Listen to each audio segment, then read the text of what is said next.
Hello नमस्कार दोस्तों। स्वागत है आप सभी का बायोन्सी क्लासेस यूट्यूब चैनल पर। आज हम पढ़ने वाले कक्षा 10 प्रश्नावली 1.2 का सवाल नंबर 5। चलिए शुरू करते हैं। जांच कीजिए कि क्या किसी प्राकृत संख्या n के लिए संख्या 6n अंक शून्य पर समाप्त हो सकती है। यानी हमें कोई संख्या दी हुई है 6n, जिसमें n क्या है, एक प्राकृत संख्या है।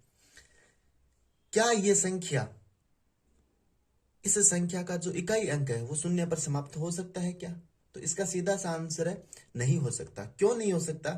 किसी भी संख्या की इकाई अंक शून्य होने के लिए एक शर्त होती है कि उसका जो गुणनखंड होता है ना, उस गुणनखंड का एक हिस्सा है वो 2 × 5 होना चाहिए। कुछ लोग सिर्फ 5 बताते हैं, लेकिन 5 सिर्फ 5 जरूरी नहीं है। जैसे मैंने एक संख्या लिख दी 25, ये भी कोई एक संख्या है ना, तो इसके गुणनखंड क्या हो सकते हैं? 5 × 5, ये इसी के गुणनखंड है। क्या इसके गुणनखंड में 2 × 5 है? नहीं है, लेकिन 5 तो है। तो 5 है तो इसका मतलब ये नहीं है कि इसका इकाई अंक शून्य हो सकता है। दोनों होने जरूरी है, यानी 2 × 5 है वो दोनों होने जरूरी हो। ठीक है, चलिए इसे करते हैं। यदि 6n के इकाई अंक शून्य है तो इसका एक गुणनखंड है वो 2 × 5 अवश्य होगा। लेकिन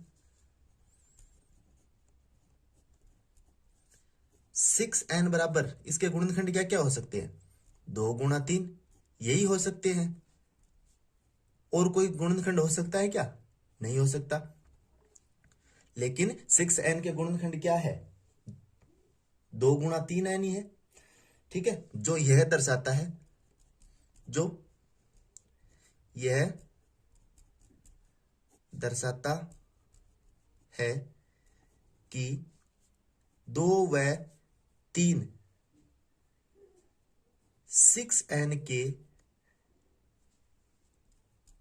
एकमात्र गुणनखंड है। 6n के एकमात्र गुणनखंड है। इसलिए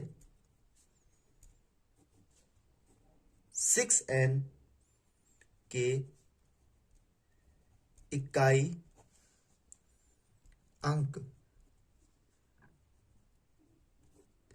कभी भी शून्य नहीं हो सकते, कभी भी शून्य नहीं हो सकते। तो मेरा कहने का मतलब समझ गया क्या? कुछ बताते हैं कि इसके गुणनखंडों में एक पार्ट है वो 5 अवश्य होगा, केवल 5 से है उसका इकाई अंक शून्य नहीं होगा। 2 और 5 दोनों होने जरूरी है। मैंने एग्जाम्पल देके आपको समझा दिया। कुछ और भी एग्जाम्पल ले सकते हो आप। जैसे ये 45 है तो इसके गुणनखंड क्या क्या हो सकते हैं आप निकाल लो। जैसे 9 है, 9 × 5 इसके गुणनखंड हो सकते हैं। 3 × 3 × 5 इसके गुणनखंड हो सकते हैं। तो इन गुणनखंडों में 5 तो आ रहा है, लेकिन 2 नहीं आ रहा। तो इसलिए ये है वो सॉरी, इस संख्या का इकाई अंक है वो कभी भी शून्य नहीं हो सकता। इसी पार्ट में हम इसके आगे वाले सवाल करने वाले हैं। सवाल हमें दिया हुआ है, व्याख्या कीजिए कि 7 × 11 × 13 प्लस और 7 × 6 × 5 × 4 × 3 × 2 × 1 भाज्य संख्याएं है। और है तो ये क्यों है? इस सवाल को समझने से पहले आप भाज्य संख्या क्या होती है, अभाज्य संख्या क्या होती है, वो थोड़ी सी समझ लीजिए। मैं पहले आपको अभाज्य बताता हूँ कि अभाज्य संख्या क्या होती है, बाद में बताऊंगा आपको भाज्य संख्या। ठीक है, अभाज्य संख्या मैं कुछ नंबर लिख रहा हूं, 2 3 5। 2 के गुणनखंड क्या क्या हो सकते हैं, यानी इसके फैक्टर है वो क्या क्या हो सकते हैं?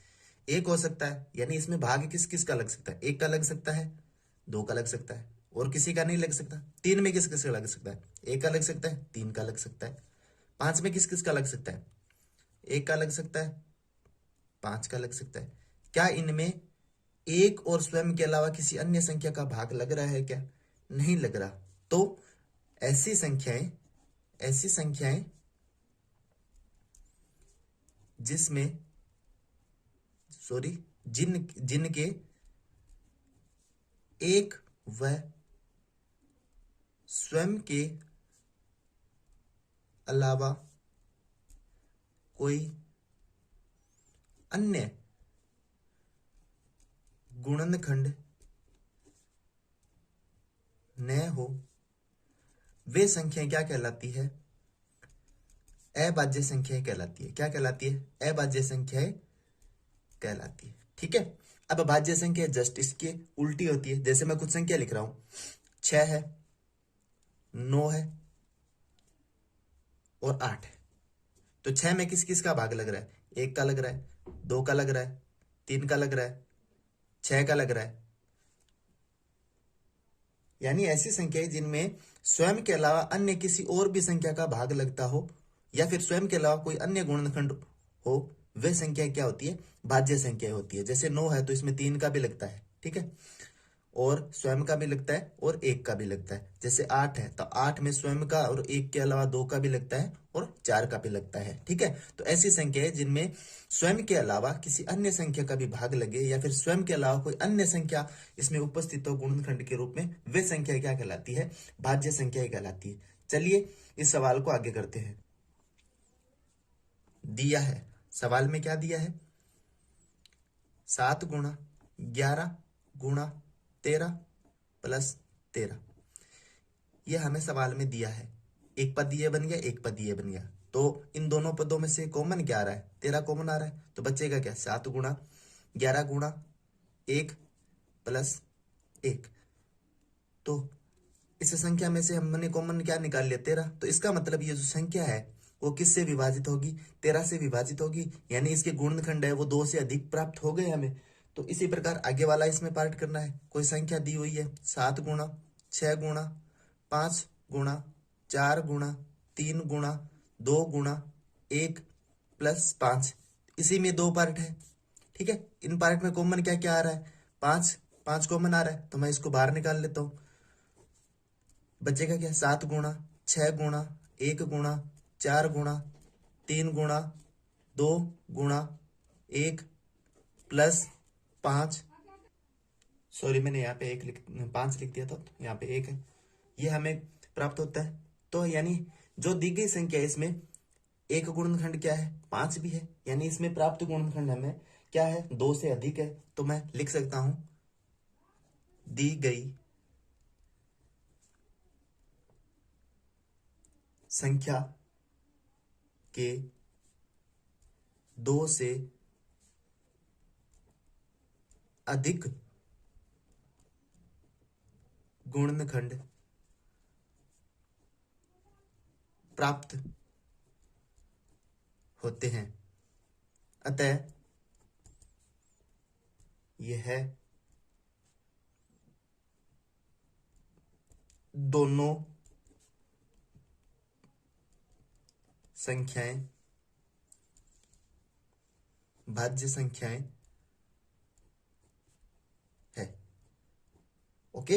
यानी इसमें जो संख्या है, यानी ये जो संख्या दी गई है, इनका गुणा करके इसमें ये जोड़ेंगे तो हमें जो गुणनखंड प्राप्त होंगे उन गुणनखंडों में 2 गुणनखंडों के अलावा, यानी 2 गुणनखंड होंगे, यानी एक तो स्वयं और एक उन गुणनखंडों के अलावा हमें 13 भी प्राप्त होगा। तो हम कह सकते हैं कि यदि किसी संख्या में 2 गुणनखंडों के अलावा कोई अन्य गुणनखंड प्राप्त होता है तो वो संख्या क्या होती है? भाज्य संख्या है। यानी हमने पीछे वाले ये एग्जाम्पल पढ़ा था ना कि इनमें ये 2 गुणनखंड थे, ये 2 गुणनखंड थे, ये 2 गुणनखंड, तो यानी स्वयं और एक के अलावा कोई अन्य गुणनखंड प्राप्त होता है, यानी ये 2 गुणनखंड है, 2 के अलावा कोई अन्य गुणनखंड प्राप्त होता है तो वो क्या होती है? भाज्य संख्या। चलिए इसी पार्ट में हम आगे वाला सवाल करते हैं, 7वां इस प्रश्नावली का जो अंतिम सवाल है। नेक्स्ट अंतिम सवाल हमें दिया हुआ है। चलिए शुरू करते हैं। किसी खेल मैदान के चारों ओर एक वर्ताकार पथ है। इस मैदान का चक्कर लगाने में सोनिया को 18 मिनट, जबकि इसी मैदान का एक चक्कर लगाने में रवि को 12 मिनट लगते हैं। मान लीजिए वे दोनों एक ही स्थान और एक ही समय पर चलना प्रारंभ करके एक ही दिशा में चलते हैं। कितने समय बाद वे पुनः प्रारंभिक स्थान पर मिलेंगे? मैं इस सवाल को थोड़ा डायग्राम के थ्रू आपको समझा देता हूं कि मान लीजिए ये कोई वर्ताकार पथ है। सोनिया को इसमें 18 मिनट लगते हैं और रवि को इसी स्थान से चलते हैं और 12 मिनट लगते हैं।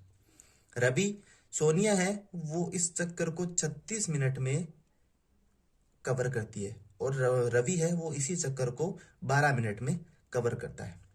जब सोनिया इस वृत्ताकार पथ में 2 चक्कर लगाएगी तो उसे कितने मिनट लगेंगे? 36 मिनट। जबकि इसी वृत्ताकार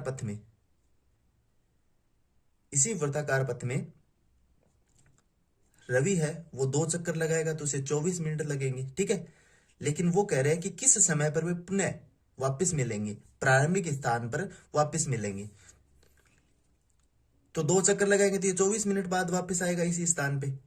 और जब वह तीसरा चक्कर लगाएगा तो 36 मिनट हो जाएंगे। यानी हम कह सकते हैं कि सोनिया है वो दूसरे चक्कर में और रवि है वो तीसरे चक्कर में, दोनों है वो पुनः एक स्थान पर मिलेंगे, ठीक है। चलिए इसे हम लैंग्वेज के रूप में लिखते हैं। एक चक्कर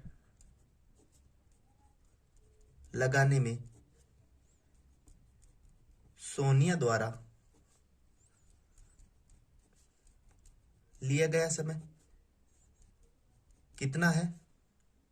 18 मिनट।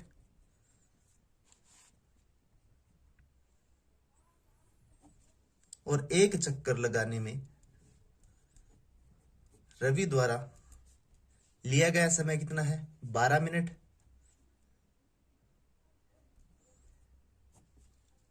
और हमें निकालना क्या है? पुनः मिलने का समय। पुनः मिलने का समय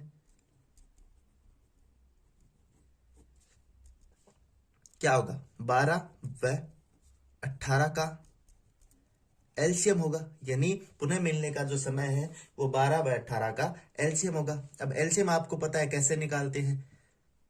2 तरीके होते हैं एलसीएम निकालने की। मैं आपको पहला हमारा पारंपरिक तरीका बता देता हूं, जिसमें आप 2 संख्याओं या फिर 3 संख्याओं के लिए कॉमन सीडी नुमा संरचना बनाते हैं और उसमें फिर 2 के, 3 के, 5 के, 7 के ऐसे विभाजकता के नियम से निकालते हैं। 2 का लगाएंगे 6 बार जाएगा, इसमें 9 बार जाएगा। फिर से 2 का लगाएगा, इसमें 3 बार जाएगा, इसमें नहीं जाएगा। अब 3 का लगेगा, इसमें 1 बार जाएगा, इसमें 3 बार जाएगा। फिर से 3 का लगाएंगे, 1 बार 1 बार। तो हम लिख देंगे 2 गुणा 2 गुणा 3 गुणा 3 बराबर क्या होगा? 36। तो 12 व 18 का एलसीएम क्या होगा? 36, ठीक है। तो अब इसे लैंग्वेज के रूप में लिखते हैं। अतः प्रारंभिक स्थान पर वे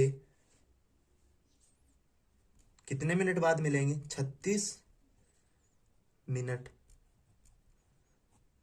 बाद पुनः मिलेंगे, ठीक है। अब मैंने बताया था आपको एक तरीका और होता है आप एलसीएम निकालने का, वो भी तरीका मैं आपको बता देता हूं कि क्या होता है वो तरीका। 12 लिख लिया और 18 लिख लिया, ठीक है। 12 के गुणज क्या क्या होते हैं? 12 के गुणज मतलब 12 का पाड़ा। 12 एकम 12, 12 दूनी 24, 12 तिया 36, 12 चौके 48, 12 पंजे 60, 12 छक्के 72, 12 सत्ती 84। यानी ऐसे इसका पाड़ा है वो चलता जाएगा। इसी प्रकार 18 के लिखते हैं। जैसे 18 के गुणज क्या क्या हो सकते हैं? 18, 18 दूनी 36, 18 तिया 54, 18 चौके 72, 18 पंजे 90, ठीक है। 18 छक्के 108, 18 साते 126। इसी प्रकार 18 का पाड़ा होता है। अब ये जो गुणज है, इन गुणजों में जो सबसे छोटा समान गुणज होता है, जो सबसे छोटा समान गुणज होता है वो क्या होता है? इन दोनों का एलसीएम होता है। इसमें सबसे छोटा समान गुणज 12 तो दोनों में नहीं है, 24 भी नहीं है, तो क्या होगा? 36। 36 दोनों में क्या है? समान है। तो जो 36 है वो क्या होगा? 12 व 18 का एलसीएम होगा। इसी प्रकार आप कोई भी संख्या होती है उसी के आप एलसीएम निकाल सकते हैं बड़ी आसानी से। वीडियो को पूरा देखने के लिए थैंक यू सो मच। अगर वीडियो अच्छा लगे तो एक लाइक कीजिए। अगर कोई समस्या हो तो आप उसमें कमेंट जरूर कीजिए, ठीक है। और चैनल को सब्सक्राइब जरूर कीजिए और बेल नोटिफिकेशन को ऑल पे सेलेक्ट कीजिए ताकि आने वाली प्रत्येक वीडियो का नोटिफिकेशन है वो आपको सबसे पहले मिले। Thank you so much.